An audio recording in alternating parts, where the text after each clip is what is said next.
السلام عليكم خوتي خواتاتي، نتمنى تكونوا على خير وبخير ان شاء الله، تكونوا في احسن الظروف. معكم معلمه سعاد من دار المعلمه، واليوم جبت لكم التتمه ديال الدرس ديال البينوار اللي هي الخياطه ديالو. البينوار هو هذا وجد البنات، انا كنشاركو معكم، شاركت معكم قبل حتى ما نرسلوا المصبانه، يعني كما كملتوا بالخياطه صورت لكم. ولكن باش نوريكم يعني الجوده ديال الخياطه والاتقان، الا رديتوا البال راه كاينه التكماش غير في الثوب، بحكم انها كننزل بلا ما يتطوى، اما الخياطه كلها مطلوقه. هنا كنوريكم التفاصيل ديال الخياطه وكيفاش انها مطلوقه، ما مكمشه ما مطويه ما والو. ومع ان هذا الثوب راه شي شويه صعيب، لان الثوب رطب بزاف، كيكون شويه كيزلق في الخياطه، ولكن الحمد لله كانت هذه هي النتيجه.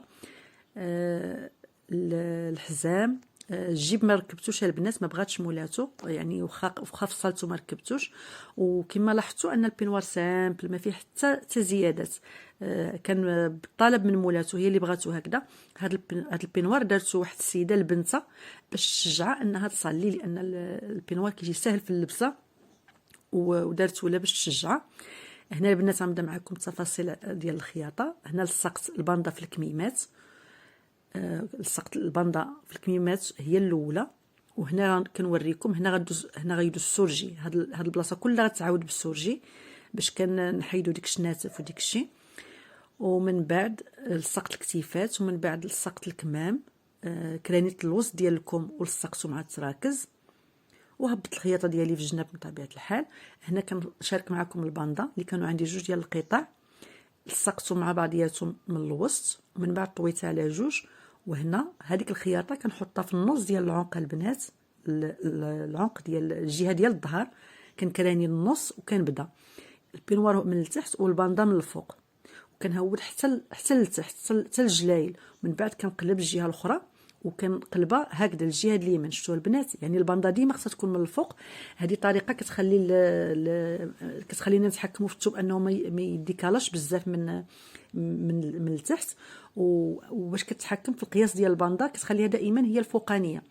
من بعد البنات لصقت هذوك الحزيمات اللي كنربطوا بهم البينوار من داخل، لصقت الخرصه، خيطت الحزام اللي كان قطع، ورجعت سورجيت هذيك فين دازت عندي الباندا في الكمام وفي الامام والعنق، سورجيتها كامله دوزتها بالسورجي، ورجعت هنا كنطيح هذيك الخياطه على الحرف البنات، يعني كندوز الابره ديالي على واحد الميليم تقريبا.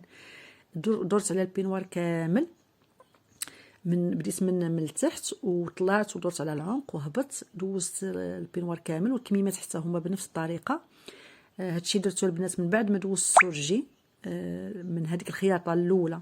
فاش لصقت الباندا مع البينوار عاودتو كله بالسورجي باش كنقص من هذوك الشناتف، وكنقص من هذوك التواب اللي كيكونوا تما كيبقاو كل طرف بوحدو، ولا عندي طرف واحد.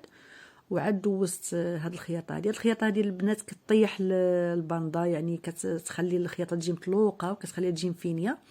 وكما شفتوا راني شاركتو معكم بلا ما نصلحوا، والخياطه كتبان مطلوقه ما فيها حتى ديفون، فيها لا تكماش لا والو.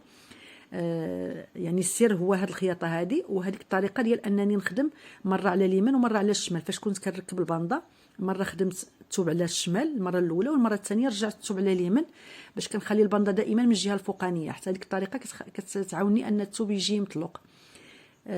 نرجع للبينوار البنات، هو هذا الحزام كما كتشوفوا راه هو كان قطع، ما كانش طرف واحد بحكم ان الثوب كان صغير بزاف.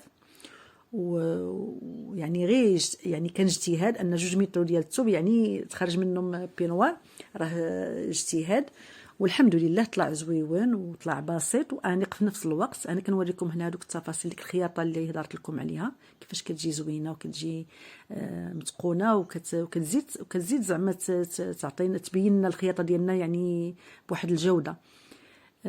كان هذا هو البينوار البنات، والى الدرس